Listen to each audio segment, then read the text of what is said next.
Hey, I'm back. I'm using my face. This is new to me. So yesterday was like the first TikTok video I've ever made on my post on my account. I had like 2,000 views and I was really pumped up about it because usually I'm on LinkedIn and, I don't know how many views I get on LinkedIn, frankly, because it doesn't tell you, or at least I don't know how to find it.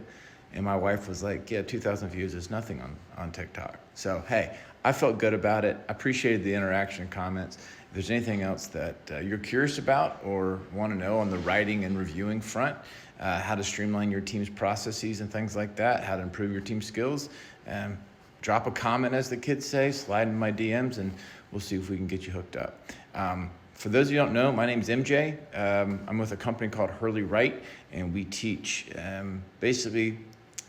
professional organizations, engineers, a lot of pharmaceutical, financial, hire us to come in and improve the team's writing and reviewing process. So we do a lot of research-based stuff, and so everything we do is based on readability and how to fine-tune processes, and it's all research-based. So anyway, if you're ever interested, let me know. But anyway, to today's topic, editing and proofreading. What is the difference? We have a lot of clients that talk to us about they're frustrated with how much time they're spending reviewing.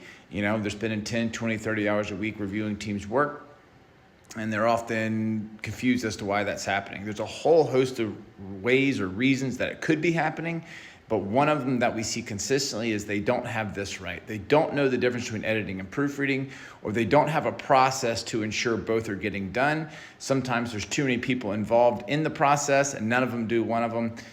Sometimes there's different opinions, so it depends on your specific organization, but by and large, two things that you want to be aware of for you, and if you're in charge of a team, know the difference between editing and proofreading. Both should be done every single time. You want to create standards for both. Different organizations have different ideas for quality and what constitutes good, but by and large, the two things are this.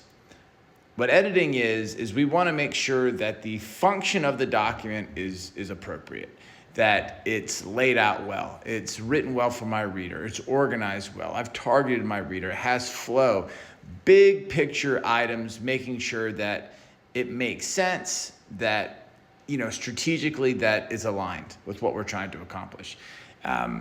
The proofreading is about the lower level issues, commas, typos, things like that. What a lot of teams do is they go right to the proofreading and they start looking for the typos and they start catching the little things.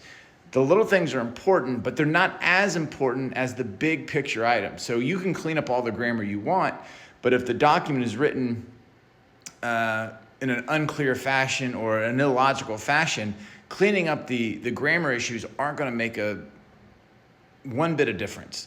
So we really have to make sure that we're editing first and then proofreading and not skipping right to the proofreading stage. If we flag some things, fine, but we have to make sure that the big picture document is in shape and in a good place before we start touching any of the little minor issues that frankly aren't going to do a lot for the document, right? We even recommend what's called holistic edit, where you read the document first in its entirety and then go back and start making changes or start making corrections to the structure or the content or the evidence, the strategic items of the document.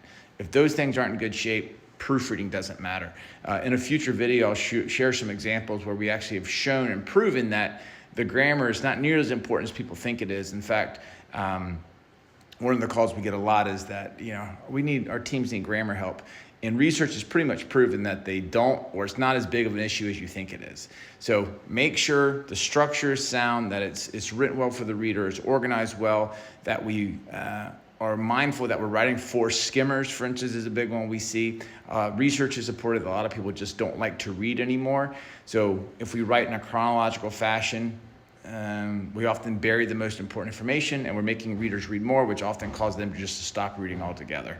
So anyway, know the difference between the two, understand what they are, functionally they're different and they should not be done at the same time.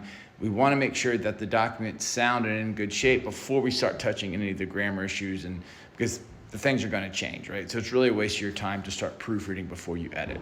So anyway, know the difference between them. You can do them yourself. And if you're the leader of a team, also implement a system that's going to check both of these, put some standards in place to ensure that you are doing these activities separately. They're not to be done at once. Edit, then proofread.